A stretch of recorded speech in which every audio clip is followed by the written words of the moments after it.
بسم اللہ الرحمن الرحیم۔ السلام علیکم۔ عرش الہی کا سایہ 7 قسم کے لوگوں پر ہوگا۔ قیامت میں 7 قسم کے لوگوں کو اللہ تعالیٰ عرش کے سایہ میں جگہ عنایت فرمائیں گے، جبکہ عرش کے سوا کسی چیز کا سایہ نہ ہوگا۔ نمبر 1، امام عادل یعنی انصاف کرنے والا حاکم۔ نمبر 2، عبادت گزار جوان۔ عبادت ہر ایک کی اللہ کو پسند ہے، لیکن جوان کی زیادہ پسند ہے۔ نمبر 3، وہ شخص جس کا دل مسجد میں اٹکا رہے، یعنی ہر وقت نماز کی فکر رکھے۔ نمبر 4، وہ 2 شخص جو آپس میں صرف اللہ کے لیے محبت رکھتے ہوں۔ نمبر 5، وہ شخص جو تنہائی میں اللہ کو یاد کر کے روئے، یہ اخلاص کی علامت ہے۔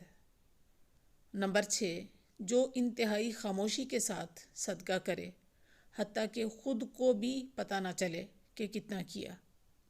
نمبر 7، وہ شخص جس کو حسین و جمیل عورت اپنی طرف بلائے اور وہ یہ کہہ کر ٹال دے کہ میں اللہ سے ڈرتا ہوں۔ اللہم اجعلنا منہم۔